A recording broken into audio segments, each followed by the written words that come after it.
जय गुरुदेव, जय गणपति गणेश, जय महाकाली। नमस्कार मेरे प्यारे व्यूअर्स, कैसे हैं आप सब लोग। आई होप कि आप सब लोग अच्छे हैं और अपनी अपनी लाइफ में पॉजिटिव हैं। गाइस, आज मैं जो रीडिंग करने जा रही हूँ ये एक लव रीडिंग है। आज की ये लव रीडिंग उन सभी लोगों के लिए है जो अपने दिल में किसी को याद कर रहे हैं। This is a general love reading, so take what resonates with your heart and simply leave the rest. अगर आपने अभी तक मेरे चैनल को सब्सक्राइब नहीं किया है तो प्यार से सब्सक्राइब कर दीजिएगा। तो गाइस, सबसे पहले निकालते हैं आपके लिए कार्ड्स। द लवर्स,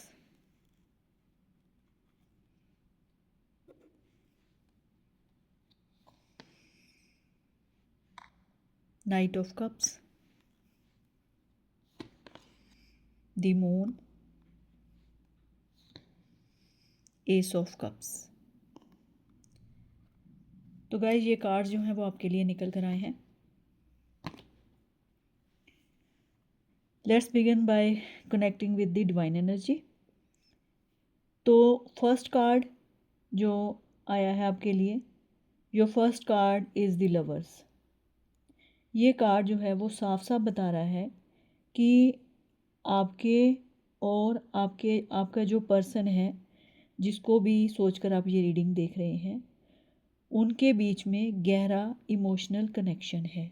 गाइस, अगर आप लड़का हैं तो भी, अगर आप लड़की हैं तो भी ये रीडिंग किसी के लिए भी है। जिसको सोचकर भी आप ये रीडिंग देख रहे हैं, ये रीडिंग उसी के लिए है। तो गाइस, ये कार्ड जो बता रहा है कि आप दोनों के बीच में बहुत गहरा इमोशनल कनेक्शन है।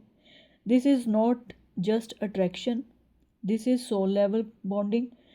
और क्योंकि ये सोल लेवल बॉन्डिंग है तो आप बहुत याद करते हो उनको। भले ही अभी आप दोनों के बीच में दूरी है, कन्फ्यूज़न भी हो सकता है या बात कम आपकी हो रही है, लेकिन जो आपके दिल हैं वो एक दूसरे के साथ जुड़े हुए हैं। दिल से आपने एक दूसरे को कभी भी नहीं भुलाया है। दोनों तरफ से जो है वो जो एक दूसरे को याद किया जा रहा है। ठीक है, ये नहीं है कि एक जो है वो याद कर रहा है और दूसरा याद नहीं कर रहा है। ऐसा बिल्कुल नहीं है।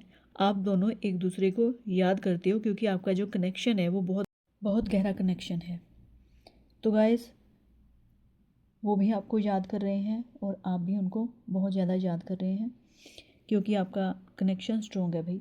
ठीक है, तो आपके लिए जो नेक्स्ट कार्ड है वो आपके लिए जो सेकंड कार्ड निकल कर आया है, the next card is night of cups. तो गाइस, आपका जो पर्सन है ना वो दिल से है बहुत ज़्यादा रोमांटिक, लेकिन अपने जो इमोशंस है ना उनको एक्सप्रेस करने में वो थोड़ा स्लो है। मतलब आप जब उनसे मिलते हो ना तो आपको क्या होता है, आपके बीच में क्या होता है कि वो, क्योंकि वो अपने इमोशंस को आपके सामने एक्सप्रेस नहीं कर पाते, तो आपको क्या लगता है कि शायद ये मेरी तरफ ध्यान नहीं देता या ये बिल्कुल रोमांटिक नहीं है, मुझे समझ में नहीं आ रहा कि ये इसका मेरे साथ कनेक्शन है क्या। वो आपको नहीं समझ में आएगा क्योंकि वो अपने जो इमोशंस हैं वो एक्सप्रेस नहीं कर पाते हैं। तो आपको इस बात को समझना होगा क्योंकि वो उनकी एक, मतलब उनके साथ ये चीज़ जुड़ी हुई है कि वो अपने जो इमोशंस हैं वो एक्सप्रेस करने में थोड़े स्लो हैं। They think about you a lot, especially during quiet nights, but अपने इमोशंस क्योंकि वो आपको नहीं एक्सप्रेस कर पा रहे हैं इसलिए आप कन्फ्यूज़न में हो। ये इंसान आपको खोना भी नहीं चाहते, बस ये सही समय का इंतज़ार कर रहे हैं कि कब वो सही समय आए जब ये अपने दिल की बात आपको बता सकें। बट ये थोड़े से शर्मीले हैं, थोड़े से इनकी शाई नेचर हो सकती है, तो इसलिए ये अपनी भावनाएं आप तक व्यक्त नहीं कर पा रहे हैं। तो इस बात को आप समझिए और इस बात को बिल्कुल अपने मन में डाउट मत लाइए कि वो आपके लिए क्या सोचते हैं। वो आपके लिए अच्छा ही सोचते हैं और बहुत ज़्यादा अच्छा सोचते हैं क्योंकि उनके दिलों और दिमाग के ऊपर आप ही छाए हुए हो 24 घंटे। तो उनके लिए डाउट करने का तो सवाल ही पैदा नहीं होता। Here we have the moon.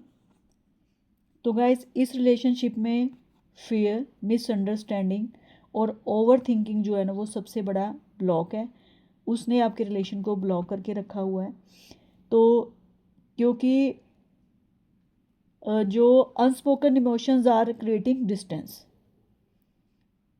जो बातें बोलनी चाहिए थी वो दिल में दबा के रखी गई हैं, उनको बाहर नहीं निकाला जा रहा है। तो इसलिए इस वजह से आपका जो रिलेशन है ना वो आगे बढ़ने में आपको प्रॉब्लम आ रही है दोनों को, क्योंकि भावनाएं जो हैं वो अंदर दबी हुई हैं। मैं अभी पीछे वाले कार्ड में यही बता के हटी हूँ कि वो अपने इमोशंस जो हैं वो आपको व्यक्त नहीं कर पाते हैं, जिसके कारण आपको समझ में नहीं आ रहा है कि वो आपसे उनका जो रिलेशन है आपके साथ वो किस टाइप का है, क्योंकि वो अपने इमोशंस व्यक्त ही नहीं कर पा रहे हैं। और यही जो है ना चीज़ें रिलेशनशिप में मिसअंडरस्टैंडिंग और ओवर थिंकिंग जो है वो पैदा कर देती हैं और आपके रिलेशन में ब्लॉकेज पैदा हो रही है। तो अगर आप दोनों में से जहाँ एक जो है वो अपने इमोशंस व्यक्त नहीं कर पा रहा है ना, तो इसीलिए रिश्ते में बहुत सारी समस्याएं पैदा हो रही हैं। आपको इस चीज़ को दूर करना होगा दोनों को ही। अगर थोड़ी आप एक दूसरे तक पहुंचा नहीं पा रहे हो, जिसके कारण थोड़ी सी परेशानी आ रही है, तो इसको दूर कर लीजिएगा। जब आप दूर कर लोगे तो आपका रिलेशन बिल्कुल सही हो जाएगा। तो अगर गाइस वो अपनी भावनाएं व्यक्त नहीं कर पा रहे हैं तो आप थोड़ा सा टाइम दे दीजिए उनको, आप समय दीजिए उनके पास। अगर आप समय दे सकते हैं उनके साथ, उनके पास बैठ के अगर आप बात करेंगे ना, तो बहुत सारी समस्याओं का हल जो है ना आप दोनों का वो निकल आएगा और आपके दिमाग में जो भी परेशानियां चल रही हैं ना दोनों के, वो दूर हो जाएंगी। तो guys your final card is S of cups. ये बहुत सुंदर कार्ड है।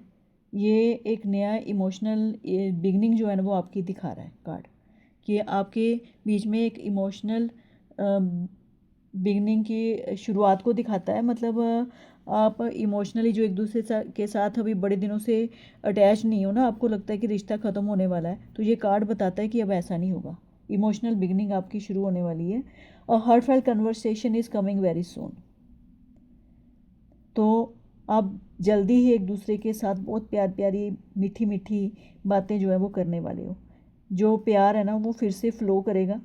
जो ट्रस्ट है आप दोनों के बीच में वो पैदा होगा। ट्रस्ट इशू जो आपके बीच में आ गया था ना वो अब ख़त्म हो जाएगा। अब आप ट्रस्ट करोगे एक दूसरे के ऊपर और आपका जो अफेक्शन है एक दूसरे के साथ वो बढ़ेगा। तो ये कार्ड बहुत अच्छा कार्ड आया है, एस ऑफ कप्स, आपके रिलेशन को लेके। तो इसमें ये इस कार्ड के आने के बाद तो आपको परेशान नहीं होना चाहिए, क्योंकि नई बिगनिंग जो है वो आपके रिलेशन की होने वाली है। तो भगवान अब आपको क्या कह रहे हैं कि जो रिश्ते होते हैं ना वो ज़बरदस्ती नहीं बल्कि भरोसे से आगे बढ़ते हैं, और भरोसे के साथ ही आगे बढ़ो। ठीक है, एक दूसरे के ऊपर ट्रस्ट करो। जब आप ट्रस्ट करोगे एक दूसरे के ऊपर तभी आपका रिलेशन आगे बढ़ेगा। अगर आप एक दूसरे के प्रति कंफ्यूज्ड रहोगे, आप उनके ऊपर शक करोगे और वो आपके ऊपर करेंगे कि आप पता नहीं उनको किस वे में लेते हो, आप उनको कुछ इंपॉर्टेंस देते भी हो या नहीं, या वो आपके बारे में ऐसे सोचे, तो गाइस ऐसे रिश्ता आगे नहीं बढ़ता है। एक दूसरे के ऊपर ट्रस्ट करना सीखिए, क्योंकि जो ट्रस्ट होता है ना वही किसी रिश्ते की मजबूत नींव होता है। तो इसलिए सबसे पहले ट्रस्ट करना ज़रूरी है। तो guys what is meant for you will always find its way back. अगर ये रीडिंग आपके दिल को छू गई है तो इसे एक साइन समझिए। If this reading resonated with you don't forget to like share and comment. और अगर आप इस प्यार को महसूस कर पा रहे हैं ना, तो कमेंट में हार्ट का इमोजी बनाइए। और अब मैं मिलूँगी आपको जल्द ही एक नई रीडिंग के साथ। तब तक के लिए बाय बाय।